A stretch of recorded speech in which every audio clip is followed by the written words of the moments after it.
Welcome to episode 8 of Curious Conversations. We have an exciting episode this time. Yes. We're doing a guest, myself and Aidan. A guest, myself and Aidan. I'm going to try and repeat that week on week. Yep. And this week's a Q&A. We've got some amazing questions.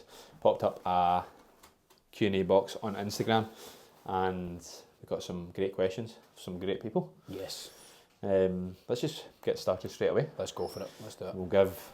We're going to give a shout out to each person who gave the question as well, and I'll ask the first one, and it's from our good man Harry Young, who was on episode 3 of Curious Conversations. If you've not listened to that, go listen to it. It was one of my favourite episodes.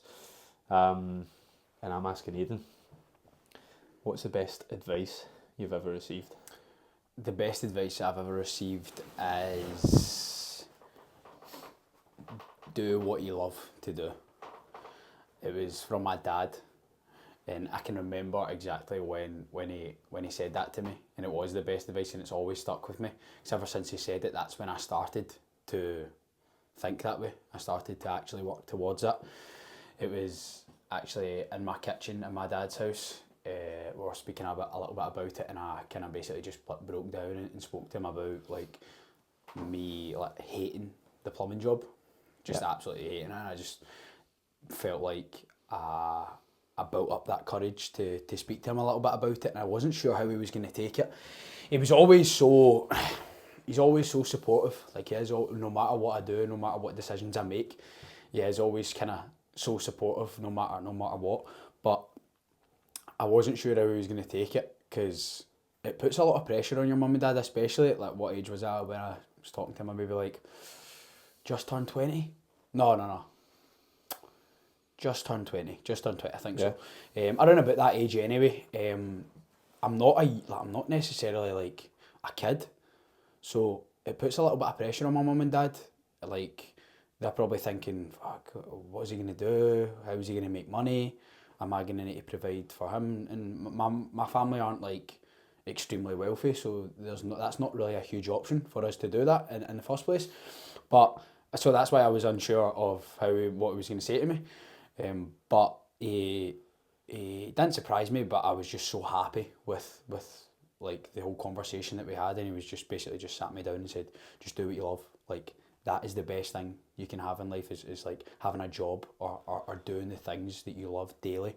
And ever since he said that to me, as I say, I've just been following that through and kind of been living by that.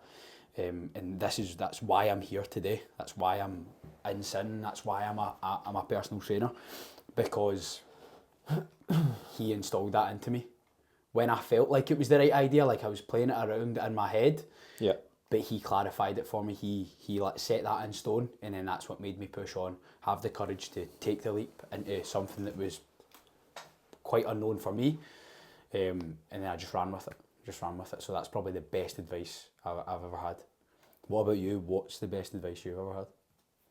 The best advice I've ever had is, when you can't control what happens, control your response to it. That's where the power lies. And that was from my mental performance coach, and it was all about how I was always getting stressed and anxious about certain things because it was out within my control. So other people's opinions, what was happening in the outside world. The weather's a good example of this in Scotland. You can't choose the weather. A lot of people focus on that. Think of people who come in, oh, it's a shite day outside, it's so shite outside. But if you control your response to it and your reaction to it, which you can do, you can choose your response to anything. That's where your power lies. You can always choose to respond positively to something, whether that is in, if it is the weather, for example. A good thing to think of is the positive. The reason you stay in Glasgow, there's probably a good reason why. Your family's here, for example. That's a big reason why you're here.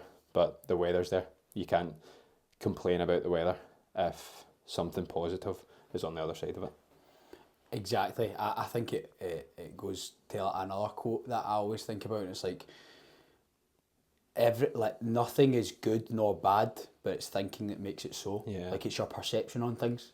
It goes back to that. But that's top class. That's a good bit of advice.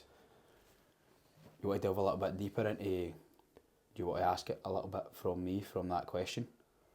Yeah. Yeah.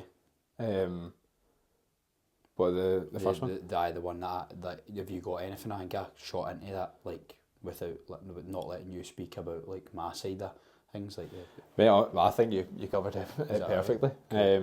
Cool. I think you covered it perfectly. Like you went into a lot of detail within it. So sick. Class. This one's a hard one because I've not even thought about it. Have you thought about it? A little bit. Have you? A little bit. Right, let's just do it off the bat then. This one is from Ryan Holmes, and the question is: the task is rather than a question. Build the perfect sin coach, taking attributes from all current coaches. That's a good one. You want me to go first? Yeah, you go for it. Cool. So, starting off with you, I would say I would take your intelligence. I feel like you've always kind of got the answer for something, and I feel like you never fail to impress me when it comes to things like that. I feel like you've always get the answer to something. If I've ever got like a question to ask you, I feel like you always hit me with some like seriously good advice. So I would take your intelligence. Appreciate that. I would take your Appreciate that a lot, mate. Thank you. Ryan, I would take his initiative to get shit done quickly. Like, when he says he's going to do something, he gets it done and he does it quick. And I admire that because I'm rarely ever like that. I find some ways to kind of procrastinate a lot of the time and kind of maybe like work around certain things, and then I need to do it like in a big huge bunch, and I feel a little bit overwhelmed, but he just gets shit done. I hate to say that as well because he knows it. And he always never fails to mention it. But yeah, definitely that. And also with Dale, I would say his ability to lead and guide. I think that he's been like the number one person for me in terms of like guiding me and showing me the ropes and showing me what I should be doing and how I should be doing, and he's constantly challenging me and constantly showing me like the best way to go. So I'd take his ability to lead and guide. Yeah. And then for me, I would keep my haircut. That's it. That's it. I'd keep my personality. I think that's something that I've worked a lot on, and like the way I speak to people, like my ability to communicate with people. I feel like that's something that, as I say, I've worked on a lot, and I've gotten good at it. So I'd keep that for myself. Class. What about you? What if you were to take one attribute from each coach within Sin, what would it be? It's funny because mine are similar but different in a way. I'll go you first, mate, and that's your energy and how you make people feel. Like, it always goes back to that quote of people will never remember what you tell them. It's always how you made them feel. Totally. And it's so true. Like from the get go, I knew you obviously you asked me to go for a coffee and we met each other. I knew you had great energy about you. You wanted to learn. So I knew you from then. But then when I came into Sin, like I looked at you from a 26-year-old perspective to a 21-year-old perspective, and I was like, fucking hell, this, like, you're good at communicating. Like, and like you can see that with members. Like, you speak to members in a certain way and they get a buzz off of it. Like the way you communicate and make people feel. So that for yourself, mate. I appreciate that. That means a lot to me. So good.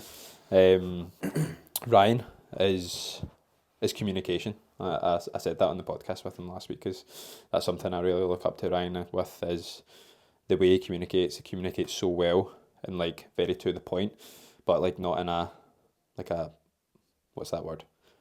Like a way that makes you feel bad. Yeah. He says things straight and like tells the truth. Yeah. And it's like constructive. Yeah, like tells the truth, and that's so important for anyone to have. It's a trait I really look up to. Dale is probably his passion. Dale is like, he always says like to us that he wears his heart on his sleeve, but he's so passionate about sin, about coaching in general. Totally. That's something that I noticed about Dale straight away. Like, I've known Dale for years, but I've never actually seen him coach in person before. And the first time I ever seen him coach, I was like, wow, like he loves coaching. Yeah. Like, you can tell that with the way he walks about, the way he's like very attention to detail. Totally. So yeah, that'd be my 4. Class. That's like kind of like the Avengers question, isn't it? Yeah, Like the Avengers question. That's class. We will go over that Avengers at some point during the pod, but Totally.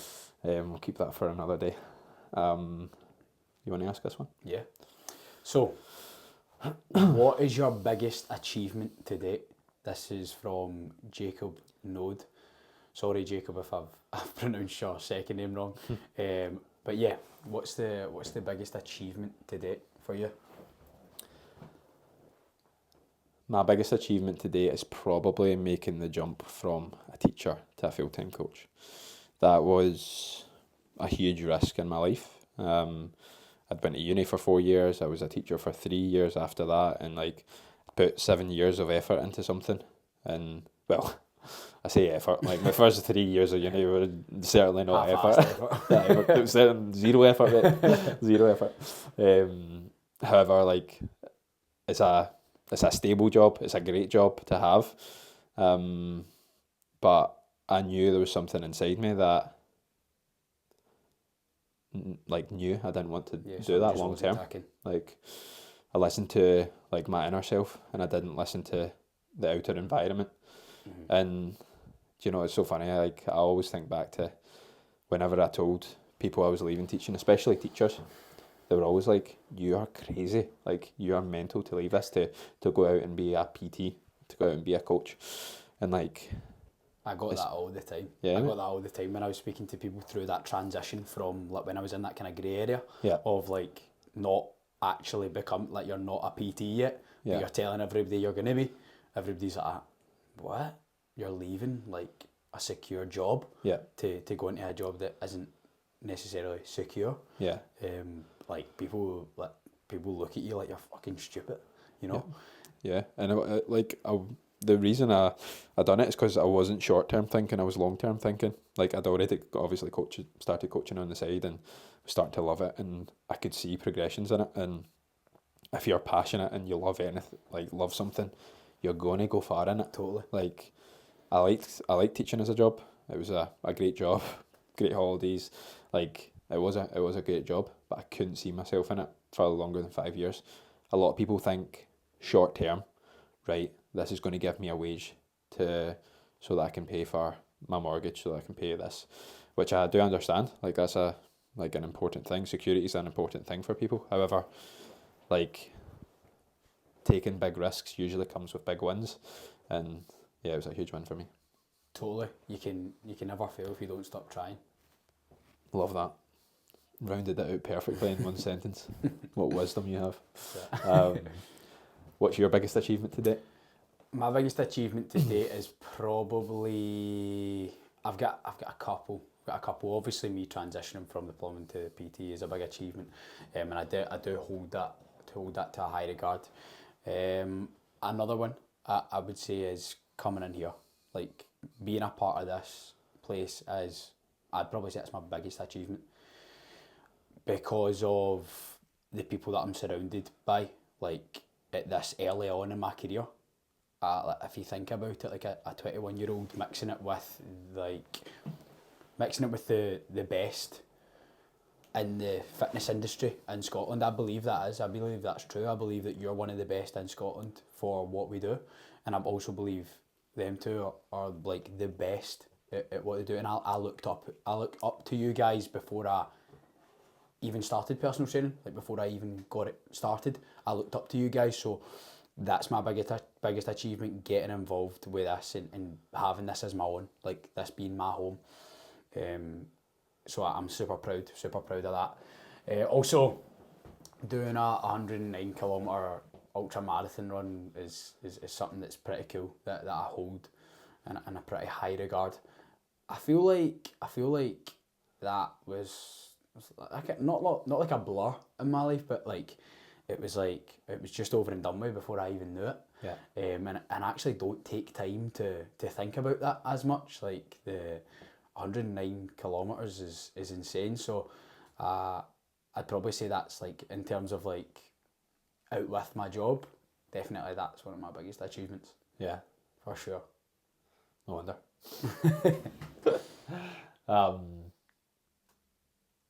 Sorry, laptop. This one's from our man Fraser Anderson. Jeez. Where What do was you- that other one he said? That's for a later date. Where do you find your motivation to stay in shape? Good question. Good question from my man Fraser.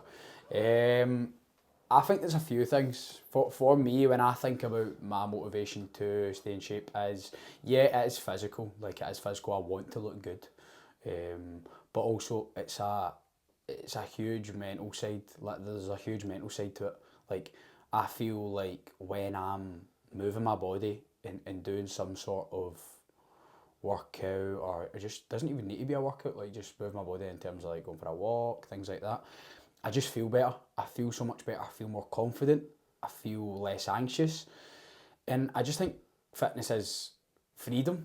Being in shape is freedom. Like, you get the chance, you get the opportunity. When you stay in shape, you get the opportunity to do the things that people that aren't in shape don't really get the chance to do. Like, if you want to just do an event, like, you don't understand how these things make you feel until you actually do them.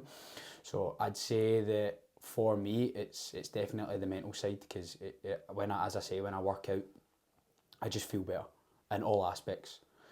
Less anxiety, definitely. Way more confident, and just feel good. So yeah, I'd probably say that is it keeps my mental health in shape. Yeah. You know, I'm probably very similar to you. I think about this in the present, but I also think about it in the future. And in the present is like, I want to look good, I want to feel good, and like right now, like you're so right. When you've trained that day, you have this like mental clarity in the day of, I've done something hard today, I've trained, I've done something I said I was going to do. For sure. And I think that's such an important trait, not just for training, but to do hard things in general. When I think of future, I want to be a Jack dad. Yes. I said this to you before, and I was like, I want, like, you look at a lot of people, and like, especially when they get older, they let their life get on top of them a lot, and they don't prioritise themselves. But I want to be able to have my kids look up to me, and for like, in terms of fitness, and I want to be a Jack dad. Like, I think being a Jack dad is so cool. It's the coolest thing ever. Yeah, when I see like that, like people who are like 35, 40, 45, and their dads, and they're in amazing shape, and they do cool things, they do, like, The reason it is so cool is because life starts to get so much harder when you've got a kid. Yeah. That's why you admire it more, because like, you admire someone that's still jacked even when they're a dad. Yeah. Because you might not know because you've not had kids, but you know how life can get when you do have kids, and then you've got a job, and then you've got other things to think about, like you need to provide for your family. So I think like, why people think that's so cool, which it is so cool, is because it's so hard to maintain. Yeah. And that's why people admire it. So that's it. That's a good answer. 100%. Jack dad. Jack dad. Yeah, 100%. This next one is from an OG member down at Sin, Nic Laidlaw. She asks the question, strength training or running? If you could only do one, Yo, and why would you do it? I'm about to bring some controversy to this podcast. Yeah, go for it. So, I've spoken about this in the last kind of couple weeks, and my mindset's kind of shifted a little bit in terms of like what I really want to focus on now in terms of fitness. I'm kind of like, I wouldn't say necessarily I've got an identity to running, because I'm not like the best runner ever. Like, I'm not incredible. I've done a few good runs, but I would say strength training if I could do one of them. I just think that the benefits to strength training and running, I just think strength training gets so much more benefits to it. Like, and also I'm at a stage in my life where I kind of just want to be jacked. I don't want to be like kind of skinny and rapid. I want to be I want to be jacked, and I think there's so many benefits to strength training. Yep. So yeah, I would say strength training, even though that kind of my past kind of says otherwise. Yeah. What about you? I'm literally the same. I would pick strength training over running. Strength training's always kind of been my background. I'm the opposite, where I've got more into like running and functional fitness within the past couple of years. However, strength training is the building blocks to everything. Yeah. Increase muscle mass, increase bone density, better general health, like More girls. more girls, being a jack dad. Being a jack dad, you Yeah. need to strength train. In fact, that's my only answer. I just want to be a jack Yeah, dad. that's why I want For strength training. every answer, just be a jack dad. But yeah, I think that's a great question, and Yeah. like strength training has so many positives to it. So as does running. Yeah. However, I think strength training outweighs it massively, and that's why I guess Sin and like all coaching that I've done in the past has always circled around strength training. Like I prioritise it massively within my own training, but also in my clients and the members within Sin who were here. I totally agree. I think that everyone on this planet should do some sort of strength training. I don't necessarily think everyone on this planet should run. You know? That's a bold statement, but also a very correct statement, I think, as well. So that's why I would say strength training, like I think everyone could be doing their part in terms of strength training. People think that when you say that strength training, you think like, oh, pure heavy weights. That doesn't necessarily mean that you need to do that. Like the smallest bit of strength training can keep you right, and I don't really think that running is necessary that you can do. Like you can get fit from other ways. Yeah. So I'd probably say that, yeah, strength training, I agree. Amazing. Let's go on to the next question. From John Wilson. What are 3 things you'd tell your 16-year-old self? Now this is going to be quite hard off the bat, however. This is going to be quite hard off the bat. Let's see what we can do. Maybe try do one each. Yeah, let's do one each. So, let's do one each. Well, one each and keep going. Yeah. So what is a thing you'd tell your 16-year-old self? One thing. One thing I would tell my 16-year-old self would be to follow what you want to do quicker. It kind of goes back to the first question. Like do what you love to do. Like that was my advice from my dad. I would give that advice to my 16-year-old self, because I didn't have that conversation with my dad until I was around about 20. Right. So if I could give my 16-year-old self that, kind of saved me a few years, and maybe I would have figured it out a little bit quicker, and would have kind of kick-started my journey a little bit quicker. So I'd probably say that. What about you? What is one thing that you would tell your 16-year-old self if you got the chance to go back? 16-year-old self. To put on Leicester to win in 2016. Put all the money I've got. All the money. All the money I've got. All the money. To put Leicester to win. Oh, that is a good answer. I wouldn't be here right now. You would not be. You'd be in the Bahamas somewhere. What a thing I would tell my 16-year-old self is probably to listen to your intuition more rather than follow societal norms. That's a massive one. Yeah. I feel like especially when I was 16 through to 20, probably 22, 23, I really cared what other people thought. Although I might not have said it, I really did, because it literally shaped my life, and that was like, it showed in the life that I was living. Like I didn't live a healthy life whatsoever, and now I live a life I'm way more proud of. Like I know what my values are.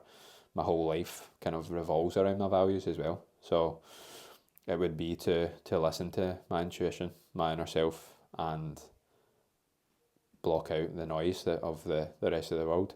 And that might be someone who's close to you. That might be your family. That might be your friend group. Like at the time, there's probably a lot of people listening to this right now who have an inner voice that they're not listening to, and they're following the lead, following the sheep of what people are telling them to do. And yeah, that's probably one thing I would tell my younger self. I think I would need to tell my 16-year-old self to like similarly like don't follow the crowd. That's all I was doing when I was 16. Yeah. I was only doing things because I thought people would think I would like I was only doing things because I thought people would think I was cooler. Like I just wanted to look cool.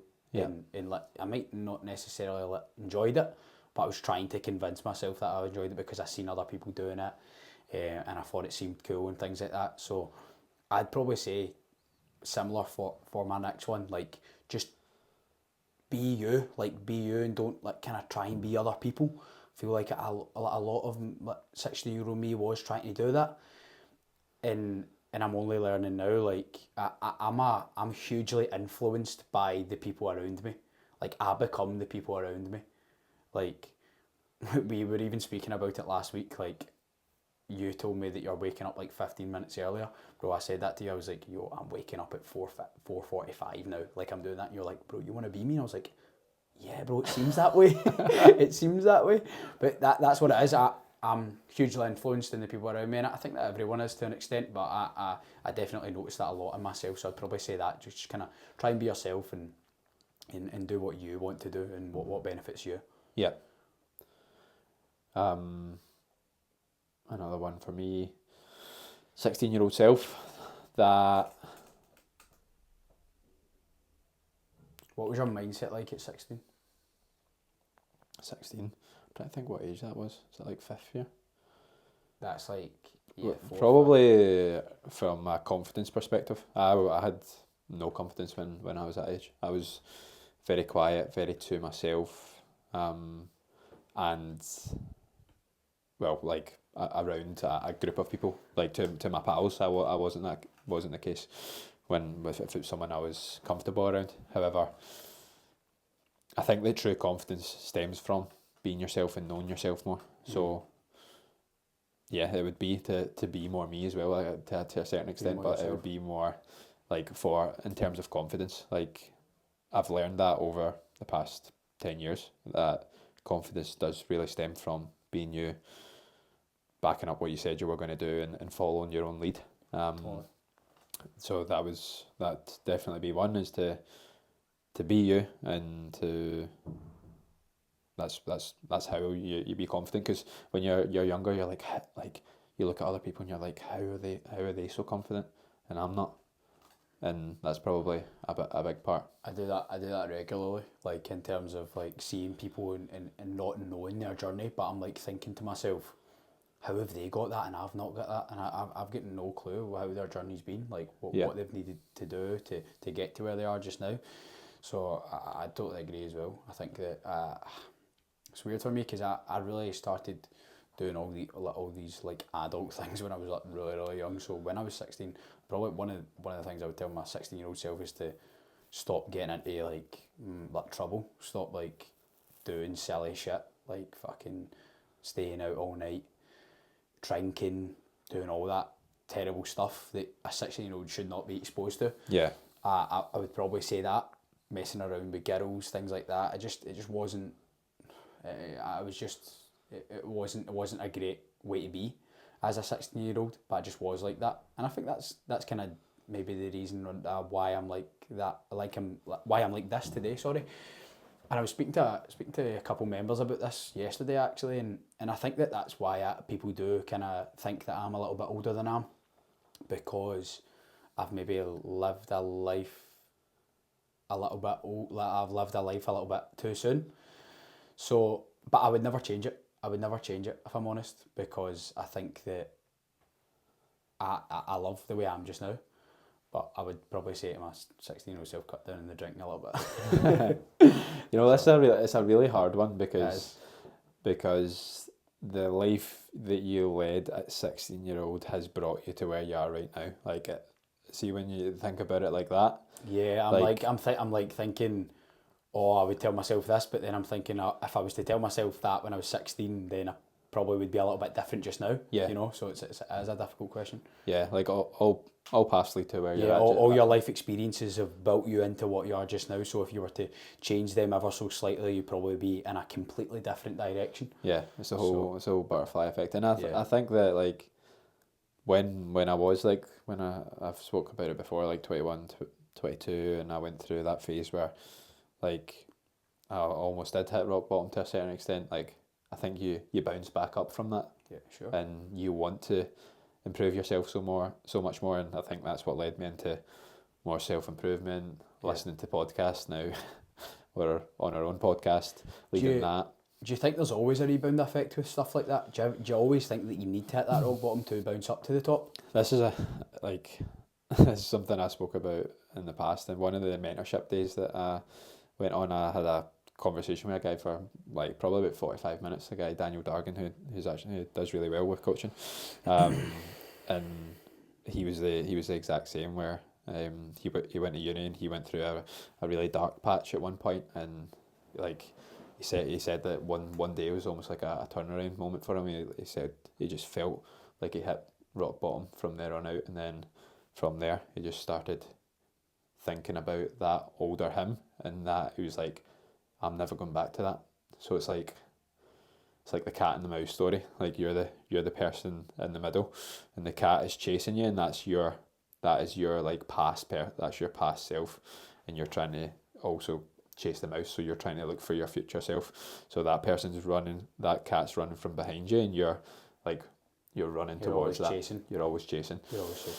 So it's like I do think that I think when you go deeper down like a place that you don't want to go, you learn from it massively, and you take lessons from it. Yeah, it checks you. I agree, because if I think about it just now, like all the times that I've had like a proper low episode, I've always found myself like bouncing back like relatively quick after that's happened. Yeah.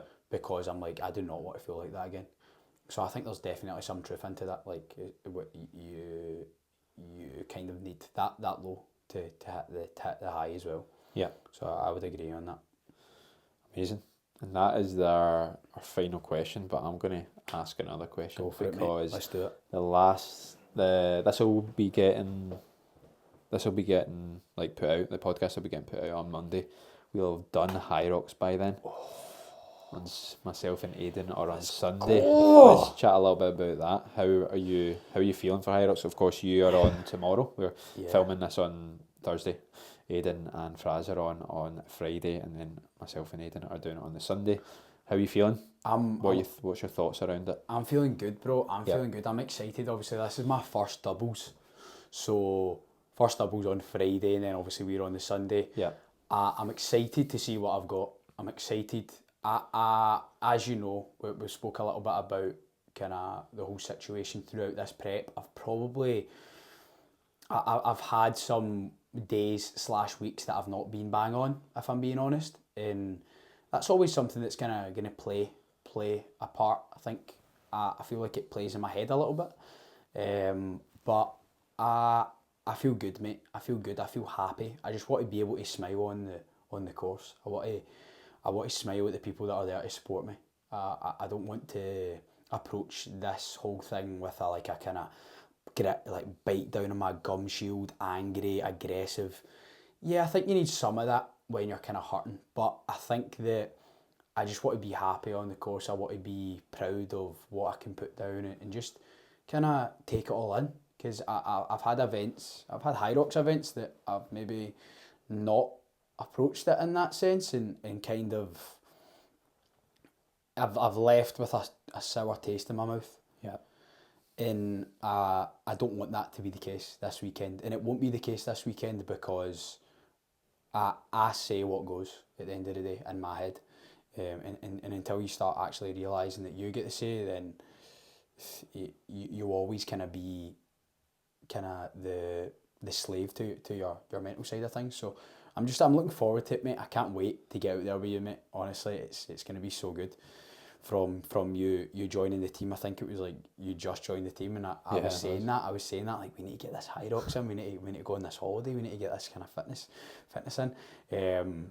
So it's good to get a chance to compete with you, bro. Yeah, I think I'm very much in the same mindset as you. You get to choose your response to these things, as totally. We were chatting about earlier on. Like, see, when I'm sorry to cut you off, when I'm like sitting here just now and I'm thinking about it, I'm a little bit nervous. Yeah. But like, good. Like, good, I'm a little bit nervous, cool. Like, everyone's going to be nervous. It's just because I want to do so well. I want to do well. Yeah. But I also know, like, we've spoken a little bit about this before as well. Like, there's nothing attached to it.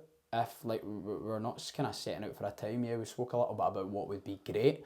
But we're just going out there to kind of give our maximum effort. And I feel like if we give our maximum effort on that day, then we can do something really, really good. So that's what I wanted to get that out in the open. Like, I do feel nervous. Like, for people, I've spoke to a few members that are doing it this weekend, and they're like saying they're shitting themselves. I'm so scared. I'm like thinking to myself, like, so am I. I feel it a little bit, but like, it's good. Feel that. It's natural to feel nervous in some ways. I feel like it's kind of what you do with it. And I'm just happy to see what we can do, and we get that chance to go out there and have a good time. 100%. Nerves are going to come with any big situation, especially if you've got loved ones coming to watch. Sure. And you've got like pals, people who know you. But I'm the same boat as you, mate. I'm excited to get out there. I feel like I was probably similar to you about maybe 8 weeks ago or so. Before I started with my coach, like I didn't feel that ready. But over the last 6 weeks, I've like hardly missed a beat whatsoever. You've been working, bro. Yeah, you've been grafting. And like I feel really good going into the event, and I'm the same. I just want to go out there, smile. I feel like last year I done, for those in the podcast, I done Hyrox solos last year, and I went in pretty blind. Like I followed like a random 6 or 8 week training program on the run up to it. Like you just ran 3 days a week in bicep curl, didn't you? Literally. Yeah. In fact, it was the other way around. I trained biceps 3 a week and ran once. So yeah, like this year has been a lot better prep, and like we're doing 4 weeks later. We're doing it. And we get to go again. We're doing it in Warsaw, so like we'll take lessons from Glasgow 100%, and we'll be able to do better come Warsaw. So like yeah, I'm excited. It's going to be, Ryan's already been today, and he said it's in a like electric atmosphere. It's such a buzz. It always is going to be. It's like people doing something cool within a big environment with a cool community. So yeah, I'm buzzing. One thing I noted down in my journal today as well, I was like, at the end of the day, I'm going to finish this, and I'm still going back to my genuine ride or die friends. I'm still going back to my amazing job, and I'm still going back to my loving and caring family. So we laugh and joke about it, mate. I could come in at 2 hours and I would still like going home. I would still be happy because I know I've got these things by my side. So I used to think of these events as like life or death situation, and the more and more I kind of shift my mindset, the more and more I'm enjoying them more. Yeah. Like I and that's not me saying that I'm not going to try hard. The way I have fun is by trying hard and working like at a really, really high intensity. So that's not me saying that I'm not going to try hard, but if something was to go wrong and I was to not get what I wanted, then that's totally fine, because I get a chance to go back to all my other good things in life.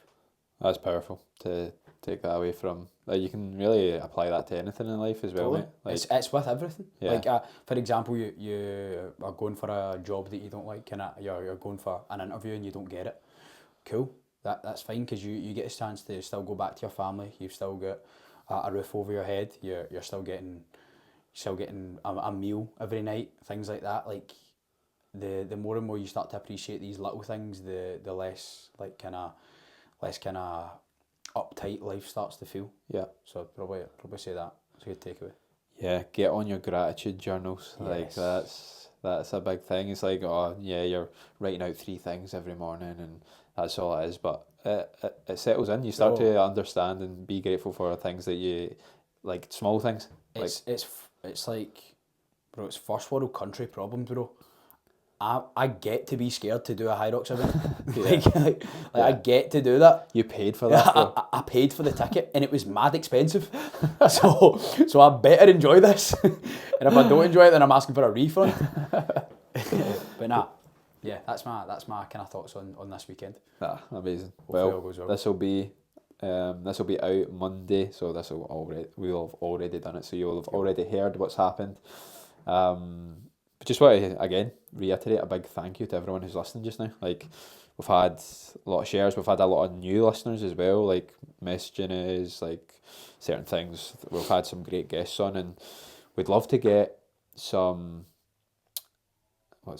some suggestions for guests as well. We've got a couple in the pipeline, a couple of exciting people. But if you're someone who's listening to this and you maybe know someone who's really cool, or you have a good suggestion as to someone, then drop us a message. We'd love to have some people on. Totally, 100%. I think that, yeah, just make it someone that's within reach, someone that's in reach of us. It's only our eighth episode, so Yeah. But yeah, I want to just say the same. Like, thanks to everyone for watching and sharing the episodes and listening every week, because it means so much to us. And when I get a little bit of feedback from people when they've like kind of taken something away from the podcast, it just literally makes my day, makes my week.